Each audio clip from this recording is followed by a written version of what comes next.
So dear students, now we start. Next line. Listen carefully. Therefore, on every morrow means morning, we are gathering a flowery band to bind us to earth. ये वजह है कि जो एक flori band है, flori band means जैसे फूलों की माला होती है, ठीक उसी प्रकार एक बैंड बनाते हैं हम फूलों का, तो उसको फ्लोरी बैंड बोलते हैं। जैसे हम नेचर के पास जाते हैं, जैसे हम गार्डनिंग करते हैं या पेड़ पौधे घर में लगाते हैं, तो वो चीज़ हमें क्या है, नेचर के पास लेके आती है, जो हमें धरती से जोड़ती है। Therefore, on every morrow we are gathering a flowery band to bind us to earth in spite of despondence. Despondence होता है उदासी, of inhuman dearth, of noble nature, of gloomy days. जो पॉइंट है वो ये कहता है यही वजह है कि निराश लोग हैं, जो संसार में निराशा है, किसकी वजह से? हमारे कामों की वजह से। बिकॉज वी आर सेल्फिश, हम नेचर के बारे में नहीं सोचते, हम अपने बारे में सोचते हैं। और संसार में निराशा के साथ साथ जो अच्छे लोगों की कमी है, मीन्स हमारे जो संसार है इसमें लोग हैं, लेकिन अच्छे लोगों की कमी इसलिए है क्योंकि मोस्टली लोग अपने स्वार्थ से जुड़ते हैं। जब तक उनका स्वार्थ होता है तब तक वो हमसे कनेक्ट करते हैं, बाद में चले जाते हैं। लेकिन जो नेचर है उसका कोई स्वार्थ नहीं है, वो बिना किसी स्वार्थ के, जैसे सूर्य, चांद, तारे, सितारे सभी नेचुरली आते हैं। ऑक्सीजन जो नेचर हमें दे रहा है उसके लिए कोई चार्ज थोड़ी लेता है नेचर हमारे से, कोई चार्ज नहीं है, फ्री ऑफ कॉस्ट है। लेकिन इंसान कोई भी हेल्प करता है उसके पीछे कोई ना कोई उसका स्वार्थ होता है, लेकिन नेचर का कोई स्वार्थ नहीं होता। तो अच्छे लोगों की मानवीय कमी और उदासी के दिनों तथा और हमारे भटकने के लिए जो रास्ते बने हुए हैं, इन अंधेरों के बावजूद हम रोज इस नेचर से, इस पृथ्वी से जुड़ने का प्रयास करते हैं।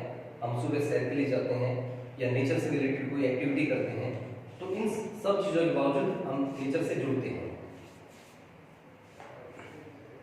Of all the unhealthy and over darken way made for our searching, yes in spite of all, some shape of beauty moves away the pall from our dark spirits, such as sun, the moon, trees, old and young, surmounting a shady bone. Means क्या है, जो ये सुंदर चीजें हैं वो हमारे जो निराशमन है उससे निराशा हटा देती है।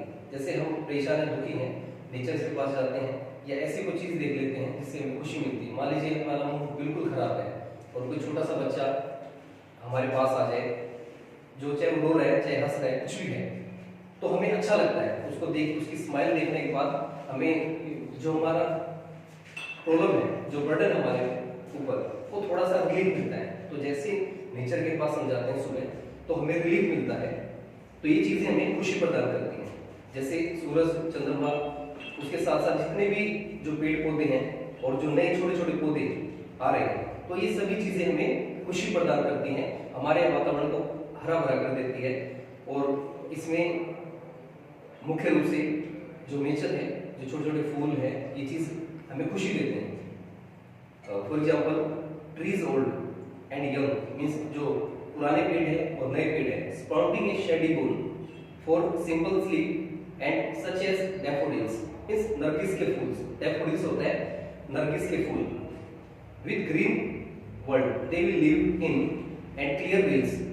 तो कई बार जैसे बारिश होती है तो एक रास्ता बन जाता है पानी के लिए, उसको रेल्स बोलते हैं।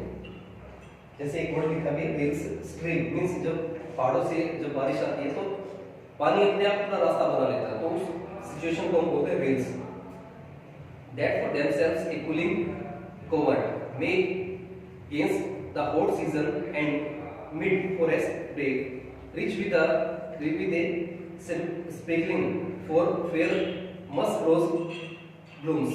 musk rose blooms का मतलब यहाँ पे है गुलाबी फूल, गुलाब के। and such true is grandeur for the domes we have imagined for the mighty dead, all lovely tales that we have heard and read, an endless fountain of immortal drinks. Immortal drinks होता है एक तरह से अमृत जो कभी समाप्त नहीं होता। जो नेचर है वो कभी समाप्त नहीं होता, वो हमें हमेशा हमारे लिए ऑक्सीजन या हमें खुशी हमेशा देता रहता है, ये कभी समाप्त ना होने वाला सिलसिला है। pouring into us from the heavens brink। और ये जितने भी हमारे आसपास नरगिस के फूल और पानी की जो नहरें हैं, सरिताएं हैं, ये हमें क्या करते हैं गर्मियों से बचाने के लिए, जैसे गर्मी से बचने के लिए जानवर पेड़ों की छाया लेते हैं, ठीक उसी प्रकार हम भी अपने जो सैड मोमेंट है उनको भूलने के लिए हम ऐसी जगह जाते हैं, नेचर के पास जाते हैं, जिससे कि थोड़ा रिलीफ मिलता है। तो ये जो थिंग ऑफ ब्यूटी है वो ऐसी चीज है जो हमें खुशी प्रदान करती है हमेशा हमेशा के लिए। और इस जंगल में जितने भी झाड़ जकड़ हैं और इधर उधर जितने भी सुगंधित फूल खिले हुए हैं और इस तरह के शक्तिशाली जो भी नेचुरल है और इसकी जो हमने कल्पना की है, जो हमने सुनी है, और काफी नेचर से रिलेटेड कथाएं हम सुन चुके हैं, और ये वो अमृत के समान है जो कभी समाप्त नहीं हो सकता। जो लोग स्वर्ग या आसमान के किनारे जो सब कुछ बह रहा है, जो नेचर है वो हमें सब कुछ दे रहा है, और नेचर की हमें रिस्पेक्ट करनी चाहिए। जो थिंग ऑफ ब्यूटी है, इस पूरी पोएम में एक ही मैसेज है कि we should connect to nature. हमें नेचर की रिस्पेक्ट करनी चाहिए और नेचर के बारे में सोचना चाहिए, और जितना हम नेचर से दूर जाएंगे हम उतना परेशान होंगे, दुखी होंगे, और जितना नेचर के पास रहेंगे, उसके करीब रहेंगे, तो हमें खुशी मिलेगी, हम नेचुरल रहेंगे, स्ट्रेस है वो हमारा कम होगा। So I hope you got it well, और we should go to nature and we should spend some time with nature. Goodbye.